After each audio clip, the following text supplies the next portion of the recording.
हाँ जी, नमस्कार बच्चों। सिद्धाम यूट्यूब चैनल में आपका हार्दिक स्वागत है, अभिनंदन है। देखिए, आगे हम क्लास को प्रोसीड करते हैं ना। अब तक हमारा मोल चल रहा था ना, और मोल में हमने अच्छे लेवल के सवाल कर लिए थे ना, और मैंने 11 क्वेश्चंस करवा दिए थे आपको ना। मोल का एक फॉर्मूला भी डेराइव किया था अपन ने, 3 फॉर्मूले थे, तीनों को एक साथ लिख दिया ना।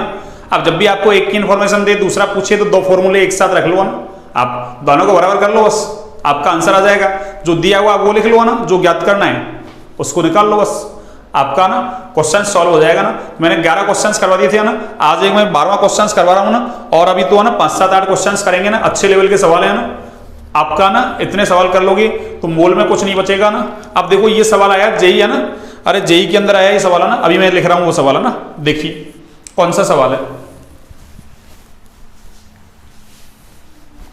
हाँ जी, क्वेश्चन नंबर 12 ना, क्वेश्चन नंबर है आपका 12, ये लीजिए। हाँ जी, देखिए क्वेश्चन नंबर 12 क्या है।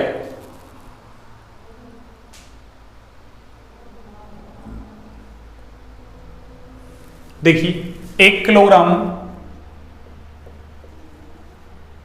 इलेक्ट्रॉन के द्रव्यमान में, इलेक्ट्रॉन का द्रव्यमान दे रखा है कितना, 1 किलोग्राम। द्रव्यमान में मोलों की संख्या ज्ञात करो। किसकी संख्या बच्चों? मोलों की संख्या ज्ञात करो। संख्या ज्ञात करो। देखिए कैसे करेंगे इसको ना, सॉल्यूशन देखिए इसका आप ना, इसका सॉल्यूशन देखिए आप। हाँ जी, देखिए सॉल्यूशन क्या है, सुनिए।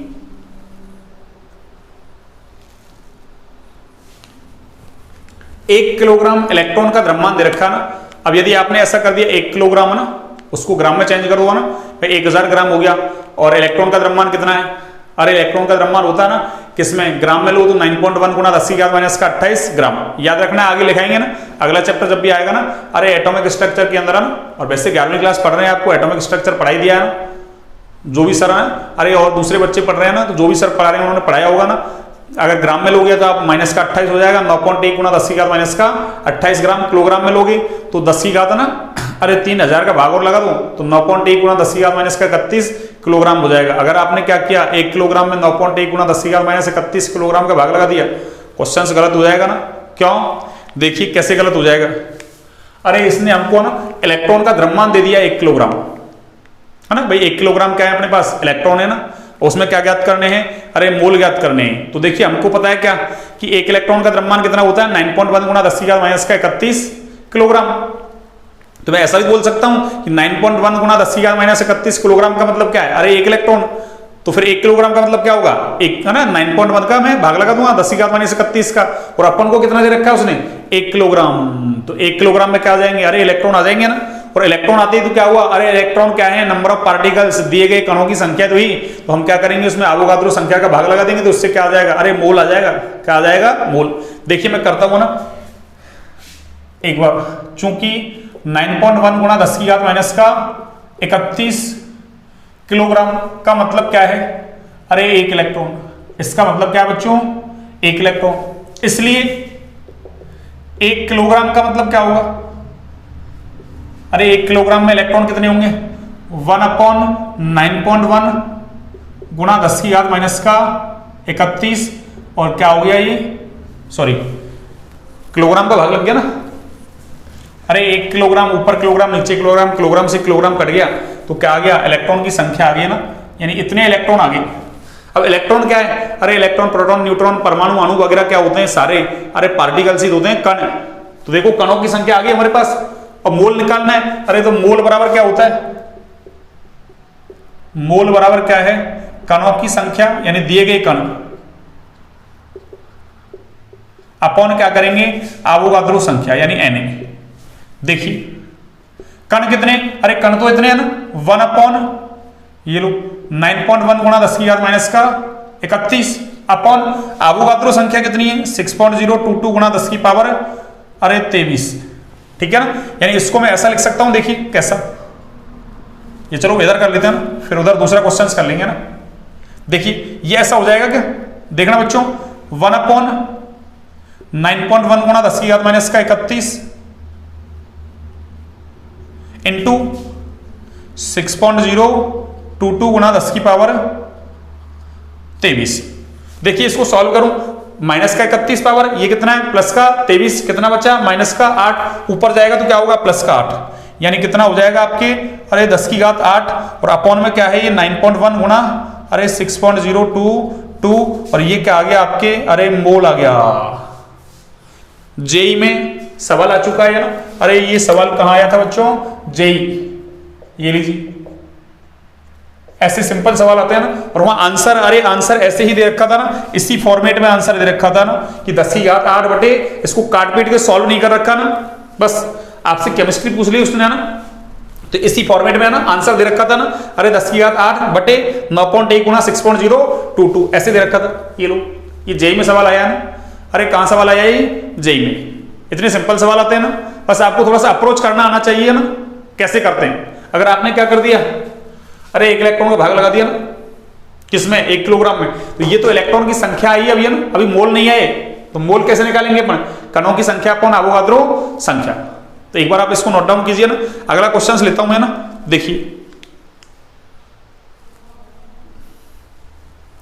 हाँ जी, अगला क्वेश्चन से देखिए, मैं यहीं लिख देता हूं ना, क्वेश्चन नंबर 13, 12 क्वेश्चन करा दिया मैंने ना।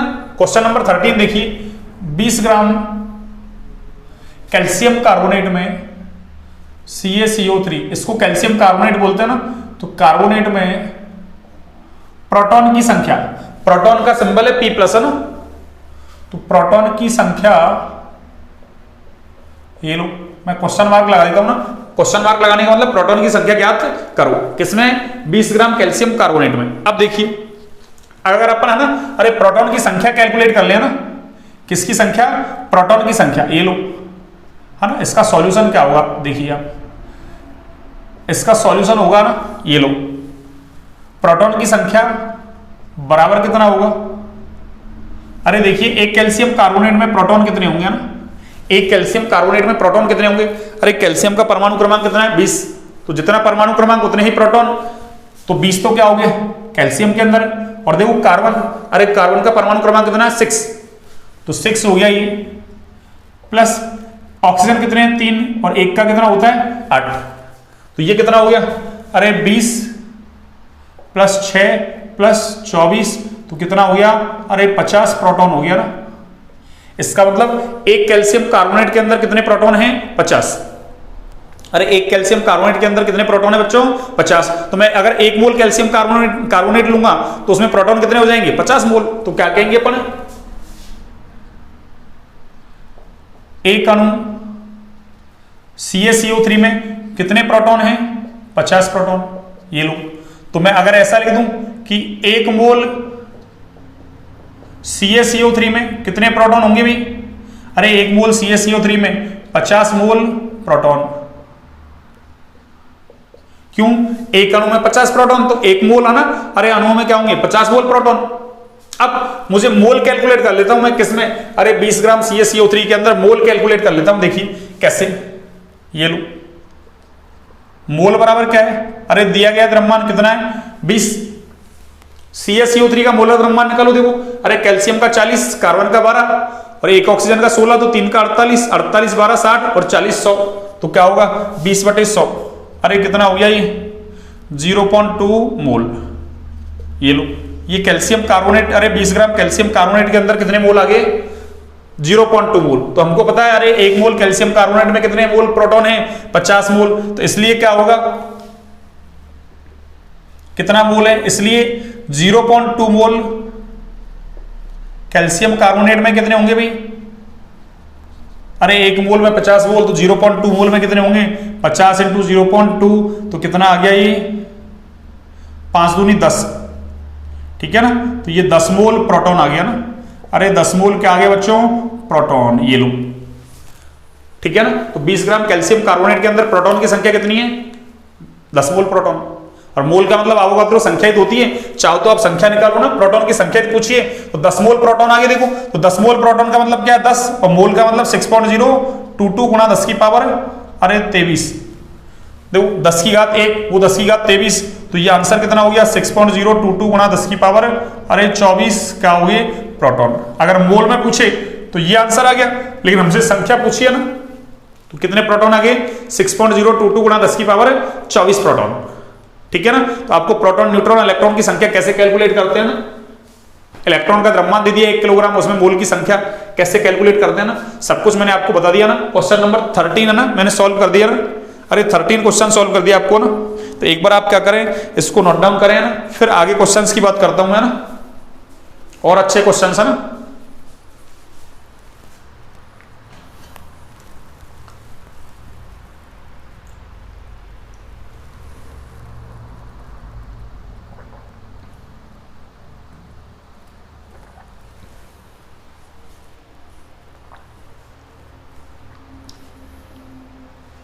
हाँ जी, देखिए आपने नोट डाउन कर लिया। अब मैं अगला क्वेश्चन से लेता हूं ना।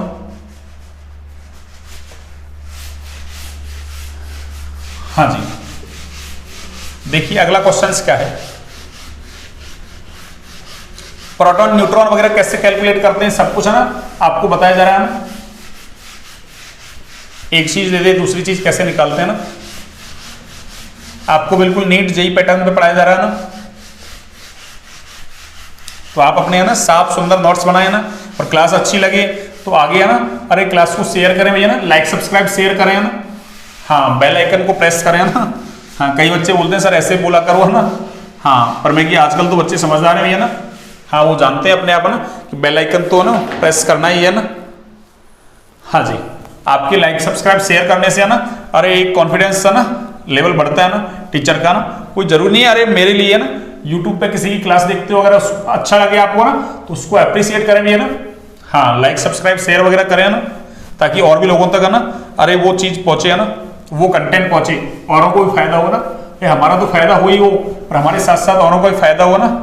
अरे वैसे भी हमारा देश तो ना सर्वे भवन्तु सुखी ने है ना, हाँ ऐसा देश है हमारा ना, तभी तो भारत देश विविधता में एकता रखता है ना, पूरी दुनिया में भारत का नाम भैया ना। हाँ देखिए आगे, देखिए अगला क्वेश्चन देखो आप। हाँ जी, क्वेश्चन नंबर 14, क्वेश्चन नंबर 14 देखिए 0.2 मोल S-2 है ना, S-2 का नाम है ना, अरे S-2 को बोलते हैं हम सल्फाइड आयन। कौन सा आयन, सल्फाइड आयन। तो 0.2 मोल S-2 में कुल इलेक्ट्रॉन व संयोजी इलेक्ट्रॉन की संख्या, कौन से इलेक्ट्रॉन, संयोजी इलेक्ट्रॉन की संख्या आपको ज्ञात करनी है ना। कुल इलेक्ट्रॉन भी निकालने आपको, संयोजी इलेक्ट्रॉन भी निकालने। देखो संयोजी इलेक्ट्रॉन क्या कहते हैं, होते हैं ना कि भाई परमाणु का सबसे बाहर वाला कोष जिसमें इलेक्ट्रॉन चक्कर लगाता है ना, अरे पहला कोष नाभिक के पास, दूसरा उससे दूर, तीसरा चौथा पांचवा ना अनंत तक कोष होते हैं ना। तो सबसे बाहर वाला कोष जिसमें इलेक्ट्रॉन चक्कर लगा रहा है, चाहे एक इलेक्ट्रॉन लगाया, दो लगाए, कितने लगाए ना, तो वो कोष कौन सा कहलाता है आपका, संयोजी कोष। और उसमें जो इलेक्ट्रॉन चक्कर लगा रहा है उसका नाम क्या है, संयोजी इलेक्ट्रॉन। ठीक है, अब देखिए 0.2 मोल S-2 में कुल इलेक्ट्रॉन व संयोजी इलेक्ट्रॉन की संख्या। देखिए इसको सॉल्व कैसे करेंगे, सॉल्यूशन देखिए आप। सबसे पहले देखो S-2 के अंदर कितने इलेक्ट्रॉन है, अरे एक S-2 में, यानी एक S-2 की बात करें ना भाई, एक अणु है ना, अणु क्या, ये तो परमाणु ही है ना भाई, अकेला है ना, अरे सिंगल स्पीसीज परमाणु, तो S-2 है ना। अब वैसे तो इसको आयन बोलते हैं ना, अरे परमाणु से जब भी इलेक्ट्रॉन निकलते हैं या जुड़ते हैं ना, निकलेगा तो प्लस आएगा, जुड़ेगा तो माइनस आएगा, और प्लस या माइनस वाली जो स्पीसीज है उसी का नाम क्या है, आयन। तो एक S-2 आयन में इलेक्ट्रॉन कितने हैं भी देखना, अरे सल्फर का परमाणु क्रमांक कितना है, 16। जितना परमाणु क्रमांक उतने ही प्रोटॉन, और उदासीन के अंदर जितने प्रोटॉन होते हैं उतने ही इलेक्ट्रॉन होते हैं। तो अगर ये उदासीन होता तो 16 ही क्या होने चाहिए थे इसके अंदर, इलेक्ट्रॉन। पर नेगेटिव चार्ज होता है ना, तो नेगेटिव कब आता है, तो उस पर इलेक्ट्रॉन जुड़ते हैं ना, 2 नेगेटिव है इसका, 2 इलेक्ट्रॉन और जुड़ गए, 16 पहले से थे, 2 और जुड़ गए, तो कितने हो गए, 18।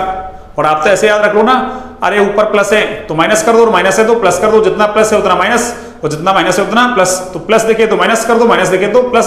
16 होने चाहिए थे, माइनस दिख रहा है, तो 16 और 2 कितने हो गए? अरे 18 इलेक्ट्रॉन। कितने इलेक्ट्रॉन? 18।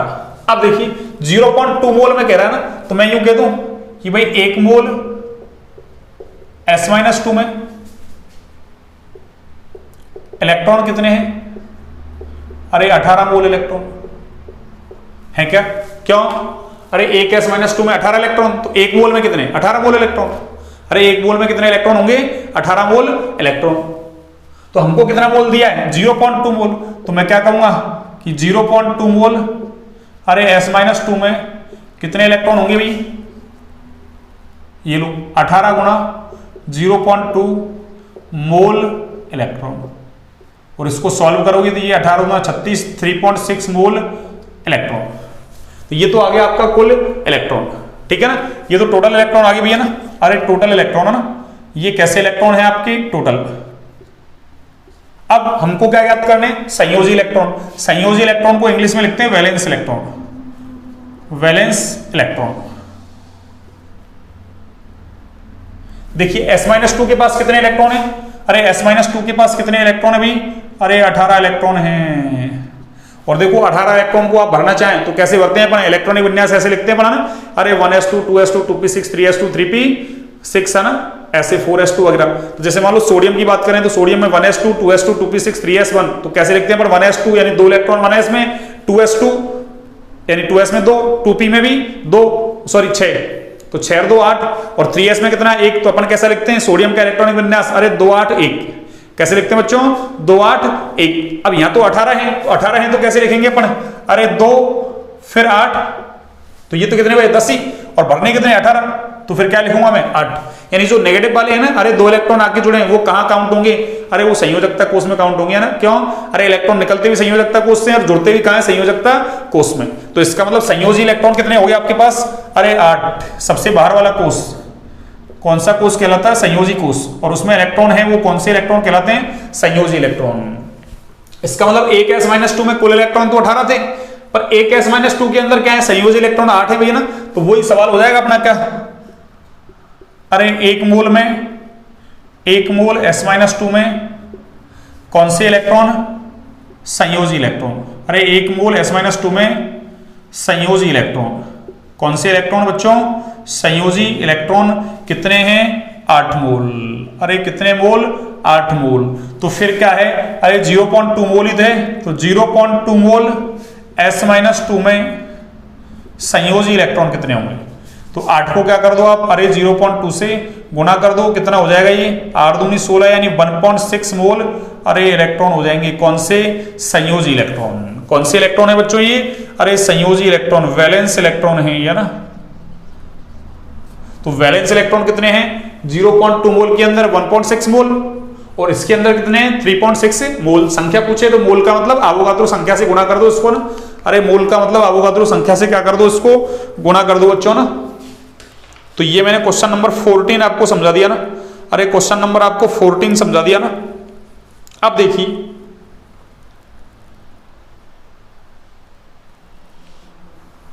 हाँ जी, अगला क्वेश्चन देखिए, क्वेश्चन नंबर 15। क्वेश्चन नंबर 15 देखिए अपन, ये लीजिए क्वेश्चन नंबर 15 देखिए आप। 18 ml जल में, कितने जल में बच्चों? 18 ml जल में। N0 का मतलब होता है न्यूट्रॉन। N0 का मतलब क्या है बच्चों? न्यूट्रॉन है ना। तो न्यूट्रॉन की संख्या ज्ञात करनी है ना। अरे P+ का मतलब प्रोटॉन, E- का मतलब इलेक्ट्रॉन, और N0 का मतलब न्यूट्रॉन। तो आपको 18 ml जल के अंदर क्या काउंट करने हैं? न्यूट्रॉन। तो देखिए, अरे एक जल की अणु में ना, इसका सॉल्यूशन देखिए आप। पहले हम क्या करते हैं? अरे एक H2O में न्यूट्रॉन काउंट कर लेते हैं ना। एक H2O में न्यूट्रॉन कितने होंगे? देखिए न्यूट्रॉन कितने होंगे? अरे जल का फॉर्मूला क्या है? H2O। तो देखो हाइड्रोजन का सिंबल क्या है? अरे 1H1। द्रव्यमान संख्या 1 है ना, और परमाणु क्रमांक भी 1। तो क्या होगा? अरे A बराबर क्या होता है? Z-P है ना, सॉरी A बराबर क्या होता है? देखो अरे 1H1। A क्या है? द्रव्यमान संख्या। ये क्या है? अरे परमाणु क्रमांक कह दो या प्रोटॉन की संख्या ना, तो द्रव्यमान संख्या में से क्या करो, प्रोटॉन की संख्या को घटा दो ना, उससे क्या आ जाएगा आपकी, अरे न्यूट्रॉन की संख्या आ जाएगी। ऐसे देखो, अरे ए बराबर क्या होता है, पी प्लस एन, तो न्यूट्रॉन निकालना है ना, तो मैं क्या करूं, इसको इधर भेज दूं ना, तो ए माइनस पी बराबर क्या हो गया, अरे एन ही तो हो गया। ऊपर वाला ये द्रव्यमान संख्या, ये क्या है, प्रोटॉन, 1 माइनस 1 क्या आया, 0। तो हाइड्रोजन के अंदर कोई न्यूट्रॉन नहीं होता ना, 0, तो फिर बचा क्या, ऑक्सीजन। और ऑक्सीजन के साथ, ऑक्सीजन के पास कितने न्यूट्रॉन होंगे, अरे ऑक्सीजन का सिंबल है 8O16 है ना, 8O16, तो 16 द्रव्यमान संख्या, प्रोटॉन कितने 8, तो 16 माइनस 8 कितना हुआ, 8। इसका मतलब एक जल के अणु में कितने न्यूट्रॉन हैं, अरे 8। कितने न्यूट्रॉन है बच्चों, 8। अब हमको 18 है ना ml जल दे रखा है, तो देखिए यहां से मैं ऐसा कह दूं कि 1 मोल जल में, अरे एक जल के अणु में कितने न्यूट्रॉन हैं, 8, तो फिर 1 मोल जल में कितने न्यूट्रॉन होंगे, तो 1 मोल जल में न्यूट्रॉन की संख्या कितनी होगी, अरे 8 मोल। भाई एक जल के अणु में 8 न्यूट्रॉन, तो 1 मोल में कितने, 8 मोल न्यूट्रॉन। अब मैं 18 ml का ना मोल ज्ञात कर लेता हूं, अरे 18 ml जल का मोल ज्ञात कर लेता हूं। देखो, अरे जल का जो घनत्व होता है ना, अरे जल का घनत्व DH2O, ये मैंने पीछे लिखा है आपको, 1 ग्राम पर ml होता है ना, अरे कुछ नहीं दे तो जल का घनत्व कितना मानते हैं अपन, अरे कितना मानते हैं, 1 ग्राम पर ml। देखो वो कितना है, अरे D बराबर क्या होता है हमारे पास, m/v, ठीक है ना, चूंकि D बराबर क्या है, m/v, इसलिए m बराबर क्या होगा, अरे D × v, यानी द्रव्यमान बराबर क्या होगा, घनत्व इंटू आयतन। रखो देखो, अरे घनत्व कितना है, 1 ग्राम पर ml, ये लो। वॉल्यूम, अरे 18 ml, ml में दे या लीटर में दे, इसका मतलब वो क्या है, वॉल्यूम, तो मैं क्या रखूंगा 18, और वॉल्यूम है ml में, तो देखिए यहां से, अरे देखना 18 ml से तो ml कट गया ना, अरे ml से ml कट गया ना, तो क्या आ गया ये, अरे 18 ग्राम, यानी ये क्या आ गया, जल का द्रव्यमान। अरे इसका मतलब मैं क्या कह दूं कि जल का 18 ml बोलो या जल का 18 ग्राम बोलो, क्यों, जल की जो डेंसिटी है वो कितनी होती है, 1 ग्राम पर ml है ना, तो जिसका भी घनत्व 1 ग्राम पर ml होता है, तो उसका जितना ml उतना ही ग्राम, या कह दो उसका जितना लीटर उतना ही किलोग्राम हो जाएगा ना, ठीक है ना। क्या कहा मैंने, अरे जितना ml उतना ग्राम, तो फिर जितना किलो वो लीटर होगा तो उतना ही क्या हो जाएगा, किलोग्राम हो जाएगा। सिंपल सी बात है। तो 18 ml जल का मतलब क्या हुआ, अरे 18 ग्राम जल। अब 18 ग्राम जल आ गया तो इसमें तो मोल ज्ञात कर लो, ये लो सिंपल है। अरे 18 ग्राम जल में मोल ज्ञात करो, देखो द्रव्यमान कितना आया 18, और ये भी कितना है 18, 18/18, अरे कितना आया 1 मोल। इसका मतलब 18 ml जल के अंदर कितने मोल हैं, अरे 1 मोल है। कितना मोल है, 1 मोल। और हमने तो लिख ही दिया ना 1 मोल अगर जल है तो उसमें न्यूट्रॉन कितने होंगे, 8 मोल। तो क्या हो जाएगा आंसर हमारा, अरे 8 मोल आंसर हो जाएगा। ये लो बच्चों, ये क्वेश्चन सॉल्व हो गया है ना, सिंपल सा है। अरे एक जल के अणु में न्यूट्रॉन कैलकुलेट कर लिया मैंने 8, तो 1 मोल में कितने, 8 मोल होने चाहिए। अब 18 ml जल में मैंने मोल ज्ञात कर ली, बस कितना मोल आया 1 मोल। और 1 मोल में तो पहले से लिख रखा ना पढ़ने कितना होता है 8 मोल। इसका मतलब 18 ml जल के अंदर कितने मोल, वो कितने मोल न्यूट्रॉन है, अरे 8 मोल न्यूट्रॉन। कितने मोल न्यूट्रॉन है बच्चों, 8 मोल न्यूट्रॉन। तो एक बार आप इसको नोट डाउन कीजिए ना, एक बार आप इसको नोट डाउन कीजिए। अब मैं एक क्वेश्चंस लेता हूं ना, एक बार आप इसको नोट डाउन कीजिए। और मैं एक क्वेश्चंस लेता हूं, उस एक क्वेश्चंस में सारे क्वेश्चंस जो अपन ने अब तक किए हैं ना, वो सारे रिवाइज हो जाएंगे एक बार ना। अरे वो सारे रिवाइज हो जाएंगे एक बार आपको ना, देखिए।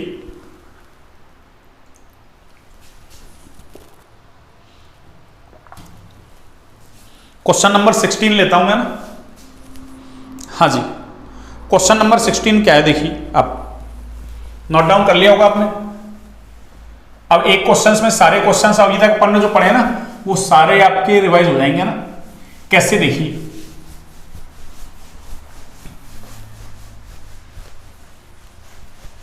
वन बाई वन करके है ना क्वेश्चंस करते हैं ना, एक ही क्वेश्चंस में सारे आ जाएंगे ना। फिर कुछ क्वेश्चंस और लेंगे अपन ना, और कल कुछ क्वेश्चंस लेते हुए फिर आगे बढ़ेंगे ना। यानी कल अपना मूल कंसेप्ट फ्री हो जाएगा ना, बिल्कुल। हाँ जी, देखिए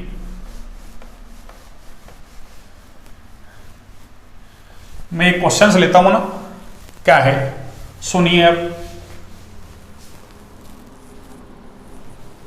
हाँ जी,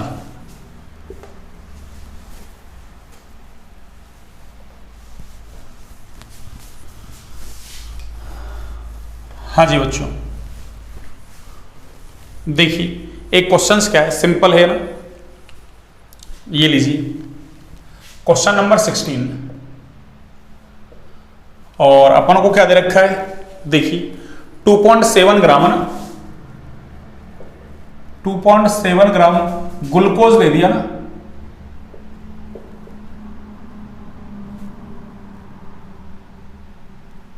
हाँ बच्चों कितना, 2.7 ग्राम ग्लूकोज। अब इसके अंदर देखिए क्वेश्चंस क्या क्या है। सबसे पहले तो आपको मोल ज्ञात करना ना, ठीक है ना, यानी मोलों की संख्या। 2.7 ग्राम ग्लूकोज के अंदर मोलों की संख्या आपको कैलकुलेट करनी है ना। सेकंड क्वेश्चन क्या है, देखो अणुओं की संख्या, किसकी संख्या, अणुओं की संख्या, ये लीजिए। थर्ड क्वेश्चन क्या है, परमाणुओं की संख्या, कुल परमाणुओं की संख्या।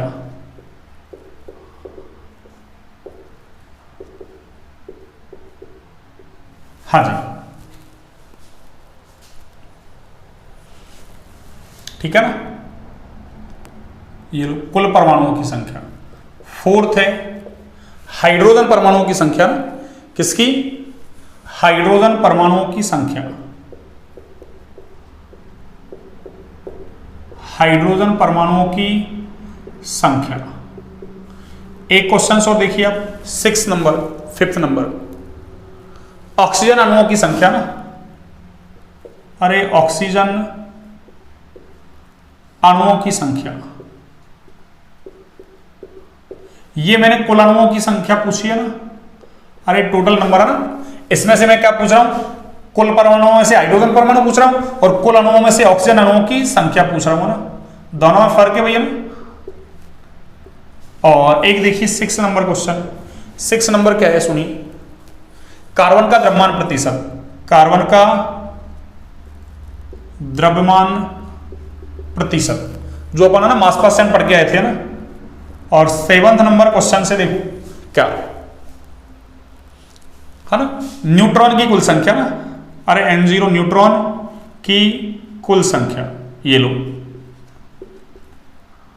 ये आपको सारे है ना क्वेश्चंस कैलकुलेट करने हैं ना, ये लीजिए, ये लो, हाँ जी, ये लीजिए, ठीक है।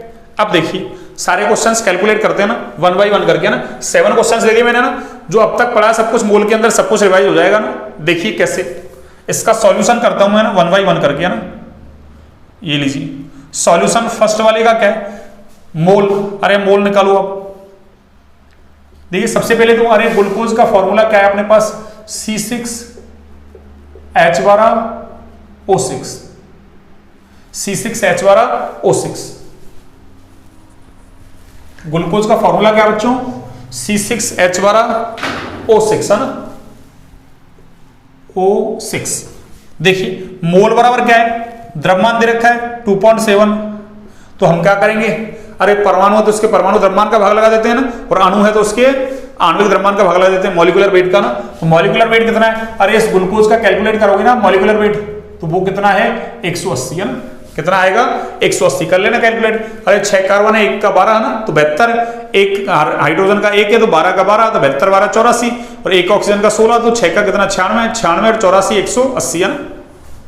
तो 180 का भाग लगा देता हूं ना, देखिए 180 का भाग लगाओगे तो क्या होगा, अरे दशमलव को हटाओगे ना, चलो मैं एक बार ना दूसरे पेन से करता हूं ना, काटना पीटना ना, ये लीजिए,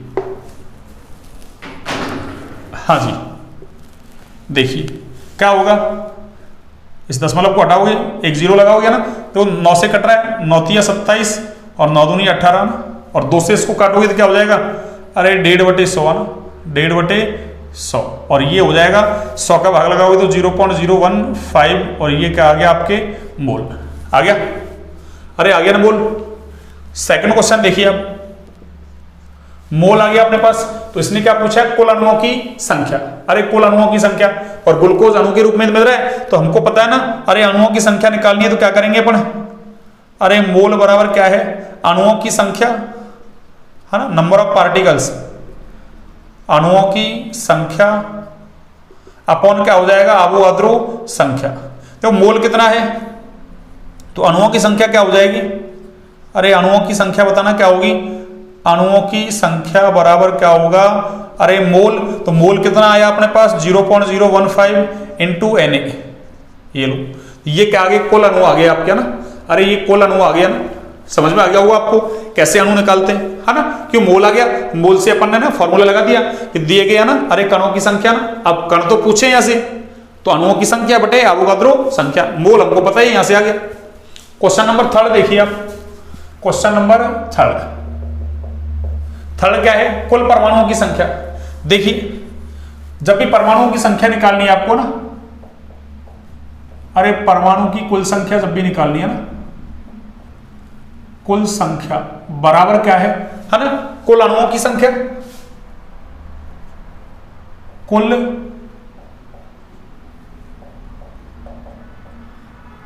अणुओं की संख्या इनटू क्या कर दो? अरे उसकी परमाणुकता कर दो ना, उस अणु में कितने परमाणु हैं। देखिए तो कुल अणु तो कितने आए अपने पास? अरे कुल अणु तो ये आ गया ना, ये लो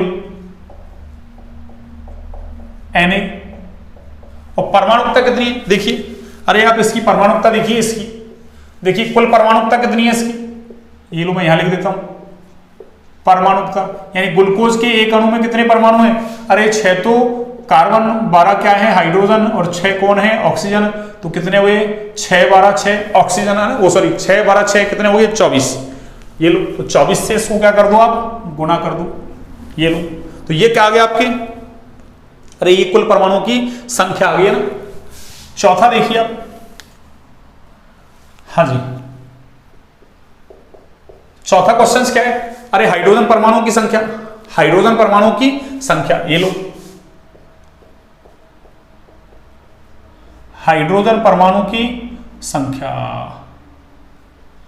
अरे कुल परमाणु निकाले तो कुल अणुओं की संख्या इंटू परमाणुकता, तो कुल परमाणुकता तो 24 थी, लेकिन उसमें से हाइड्रोजन की परमाणुकता देखें तो कितनी है? अरे 12 है ना। अरे एक ग्लूकोज के अणु में हाइड्रोजन परमाणु कितने? 12। तो क्या हो जाएगा? हाइड्रोजन परमाणु की संख्या बराबर कितनी हो जाएगी? अरे कुल अणु, यानी ये इंटू हाइड्रोजन की परमाणुकता कितनी है? 12। 12 से इसको मल्टीप्लाई कर दो और ये कितना आ जाएगा? 0.18 Na, है ना? 0.18 Na हो गया। अगला क्वेश्चन देखिए अब, क्वेश्चन नंबर 5, इसने क्या कहा है? ऑक्सीजन अणुओं की संख्या ना। अरे ऑक्सीजन अणुओं की संख्या, ये लो ऑक्सीजन अणुओं की संख्या बराबर क्या होगा? तो कुल अणु कितने? अरे कुल अणु कितने हैं? इतने अणु है कुल, है ना? और एक अणु के अंदर देखो, अरे एक अणु जो है ना, एक अणु, अरे उसके अंदर ऑक्सीजन कितने हैं? 6। एक अणु के अंदर है ना, अरे एक ग्लूकोज के अणु के अंदर ऑक्सीजन कितने हैं? 6। अब हमको पता 2 ऑक्सीजन के परमाणु मिलकर क्या बनाएंगे? अरे ऑक्सीजन का एक अणु O2, है ना? तो फिर 6 परमाणु मिलकर क्या बनाएंगे? 3 O2। इसका मतलब क्या हुआ कि ग्लूकोज के एक अणु के अंदर ऑक्सीजन के कितने अणु हैं? अरे 3 अणु ऑक्सीजन, 3 अणु किसके हैं? O2 के। अरे एक ग्लूकोज के अणु में भाई 6 परमाणु है ना, तो 6 परमाणु का मतलब क्या हुआ? अरे 3 अणु, क्यों? 2 परमाणु का मतलब 1 अणु, तो 6 परमाणु का मतलब 3 अणु। इसका मतलब एक ग्लूकोज के अंदर ऑक्सीजन के कितने अणु हैं? 3। तो ये यही तो पूछ रहा है, ऑक्सीजन अणुओं की संख्या कितनी है? तो देखो एक अणु में इतने, तो कुल अणुओं में कितने होंगे? अरे 3 से मैं गुणा कर दो इसको, बस सिंपल। ये लो,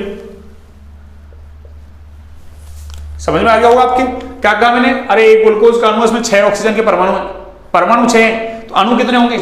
3। तो एक अणु के अंदर इतने, तो कुल अणु कितने आ रहे हैं? अरे कुल अणु तो ये आ रहे हैं ना अपने पास, ये तो एक अणु में इतने, तो कुल अणुओं में कितने? 3 से गुणा कर दो। ये लो सिंपल। अगला देखिए अब, क्वेश्चन नंबर 5 तो हो गया ना। अच्छा 6th क्या है? कार्बन का द्रव्यमान प्रतिशत। अरे कार्बन का द्रव्यमान प्रतिशत जब भी निकालोगे ना, देखो अरे एक कार्बन का परमाणु द्रव्यमान कितना? 12, तो 6 का कितना? 72। अब ग्लूकोज आप कितना ही लो, अरे 1 ग्राम 2 ग्राम 50 ग्राम 100 ग्राम है ना, 1 मोल 2 मोल 5 मोल कितना ही लो, कार्बन हमेशा कितना रहेगा? 72 ग्राम ही रहेगा उसमें ना।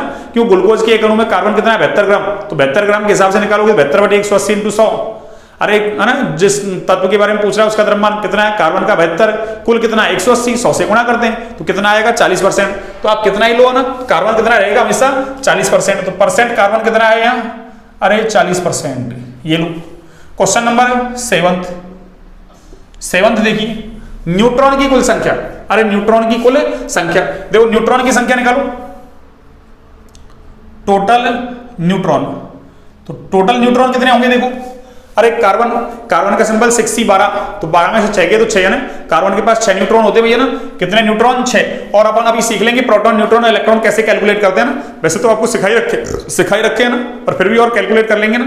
तो देखिए न्यूट्रॉन कितने हैं, एक कार्बन के पास 6, तो कार्बन कितने हैं 6, और हमको पता है अरे हाइड्रोजन के पास तो कोई न्यूट्रॉन नहीं है ना, हाइड्रोजन कितने हैं 12, कोई न्यूट्रॉन नहीं यानी 0, प्लस ऑक्सीजन कितने हैं 6, और एक ऑक्सीजन के पास कितने न्यूट्रॉन है 8, 8O16 है ना, कितने हो गए 36, प्लस ये तो 0 हो गया ना, प्लस 48, और ये कितना हो जाएगा आपके 84, कितना हो जाएगा 84। इसका मतलब क्या कहेंगे अपन, अरे एक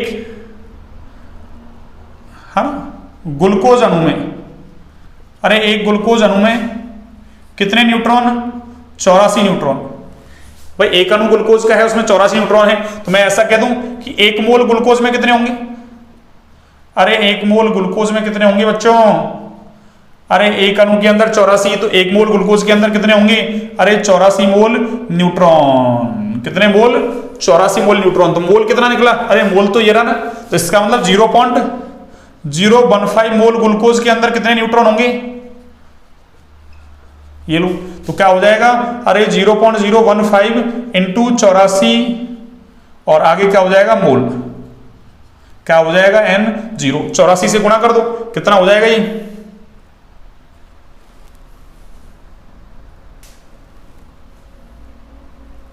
एक 126, ये लो, इतना मोल न्यूट्रॉन हो जाएंगे,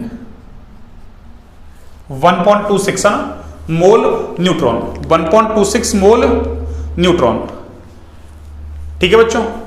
तो देखिए मैंने है ना एक क्वेश्चन के अंदर 7 क्वेश्चन करवा दिया आपको ना, और 15 क्वेश्चन पहले करवा दिए, तो 15 7 22 क्वेश्चन करवा दिया आपको ना, कितने, अरे 22 क्वेश्चन करवा दिया ना, और अभी तो 2-4 सवाल और लेते हैं ना, वो कर लेंगे ना। आज की क्लास यहीं तक, ठीक है। अगर आपको अच्छी लगी क्लास, लाइक सब्सक्राइब शेयर करें ना, और अच्छे सुंदर फेयर नोट्स बनाए हैं ना, बिल्कुल नीट जेई पैटर्न पे पढ़ाया जा रहा है। देखो अभी है ना जेई के सवाल आए थे ना, अभी नीट के सवाल भी आएंगे, 1-2 सवाल है ना आगे, कल है ना, कल और थोड़े से ना लेवल के सवाल देखेंगे ना, नीट वगैरह में जेई वगैरह में कैसे सवाल आते हैं ना, तो कल अपन मोल को बाइंड अप कर देंगे ना। फिर उसके बाद परमाणु द्रव्यमान इकाई होती है एक AMU है ना, जिसके स्थान पर अपन वर्तमान में किसका उपयोग करते हैं, अरे यू का उपयोग करते हैं ना, किसका बच्चों, यू का, ठीक है। ओके, गुड नाइट, शुभ रात्रि सभी को, है ना, मस्त रहें, अच्छे से पढ़ाई करें, है ना, ठीक है, चलो।